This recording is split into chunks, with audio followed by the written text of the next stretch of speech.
Rıfat Bey, basılışına bizzat nezaret ettiği bu eserin müsahhihliğini de yaptı. Öyle ki kitap Batı aleminde Divan-ı Lügat-i Türk'ün Kilisli basımı diye anılacaktır. Daha sonra birçok tercüme girişimi olmuş, bu çalışmalardan bir kısmı daha basım aşamasına gelmeden savaş yıllarının zorlukları yüzünden sona ermiştir.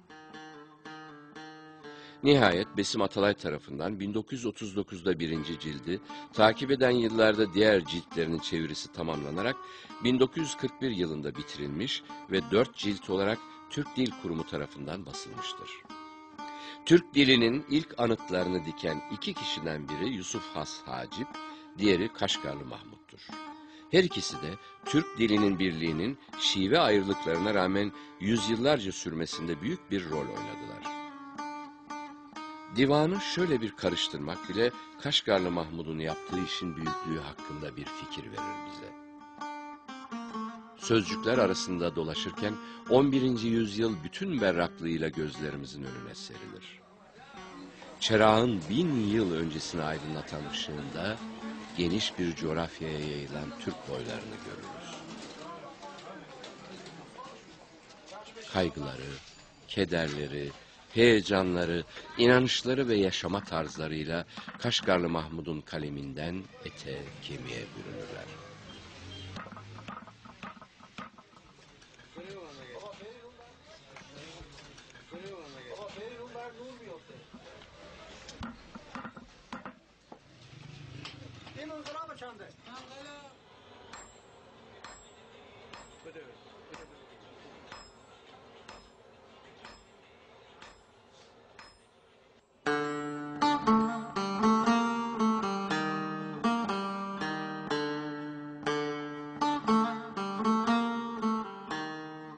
Kanadında çelik olan tupulgan kuşu zamanın burnuna vurup bütün bir alemi biz 21. yüzyıl insanının tarafına geçirir.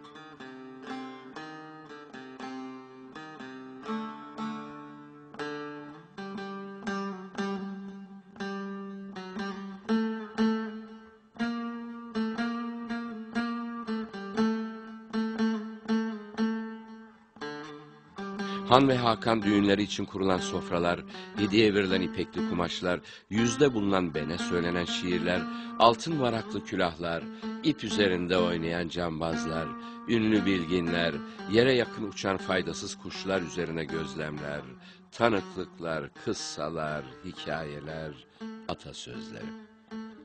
İşte şurada altın, gümüş, inci gibi değerli taşlarla süslenen bir gerdanlık, gerdek gecesi geline takılmak üzere bekliyor.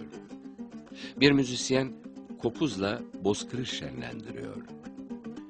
Ay haleleniyor ve Türkler bunu uğur bilip seviniyorlar. Çünkü çok bekledikleri yağmur neredeyse gelmek üzeredir.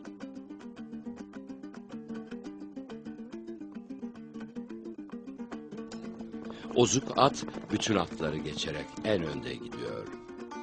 Buğdaydan, at sütünden içkiler hazırlanıyor. Genç kızlar altın tellerle ipek kumaşlar üzerine tasvirler yapıyorlar. Savaşçılar halklarını uyarmak için kulelerde büyük ateşler yakıyorlar. Hekimler ilaç, kamlar efsun yapıyor. Şu ve Alper Tunga rivayetleri dolaşıyor dillerde ve Kaşgarlı Mahmud bütün bunlara bizim adımıza tanıklık ediyor.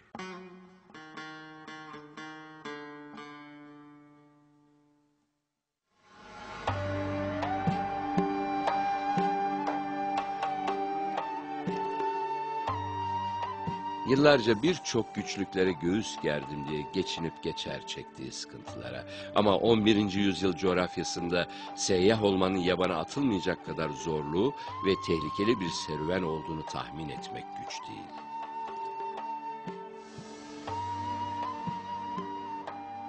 İşte bu coğrafyayı tek eseriyle kucaklar Kaşgarlı Mahmud. Bu kuralı iyi belli. Bunu anla şeklinde düştüğü notlarla bazen bir öğretmen, bazen bir hikaye anlatıcısı, bazen bir şair, bir halk hekimi, bir ahir zaman bilgesi gibi ışığını, soluğunu, sesini düşürür üzerimize.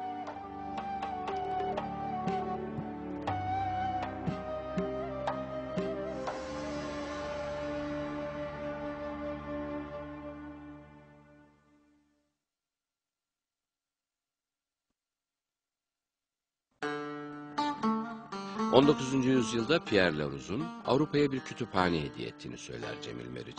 Çünkü her büyük lügat gibi Laroux'un lügatı da yalnızca dili tespit etmiyor, aynı zamanda o çağın bilgilerini kucaklıyordu.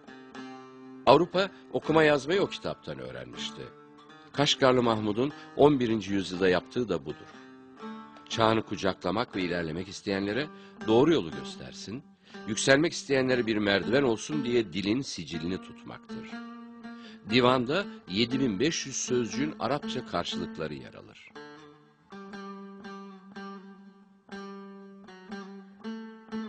Kaşgarlı Mahmud, eğer yüzyıllar sonra araştırmacıların hayatı hakkında bu kadar kafa yoracağını bilseydi, muhakkak ki kendisi hakkında daha çok not düşerdi. O, bütün bunlardan hiç habersiz, 1072 yılında, 64 yaşındayken Bağdat'a geldi. Belki eserini yazarken Bağdat kütüphanelerinden yararlandı. Dönemin aydınlarıyla konuştu, tartıştı. Sonunda eserini tam 4 kez gözden geçirerek 1075 yılında tamamladı ve ilk nüshasını Abbasi halifesi Ebu'l-Kasım Abdullah Muktedi bin Emrillah'a parlak bir sunuşla takdim etti.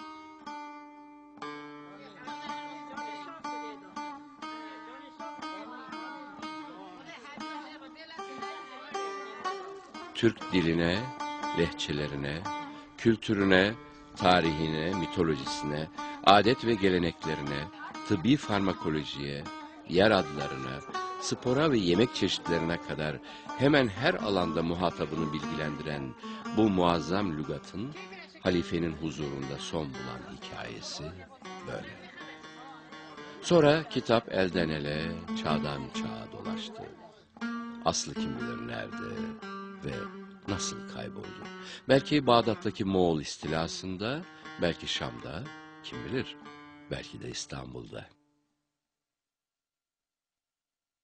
Bize ondan, Türkçe bile bilmeyen Şamlı Mehmet'in kopyasını çıkardığı bu değerli dil hazinesi kaldı. Hüseyinoğlu Mahmud der ki, bu 8 kitabın sonudur.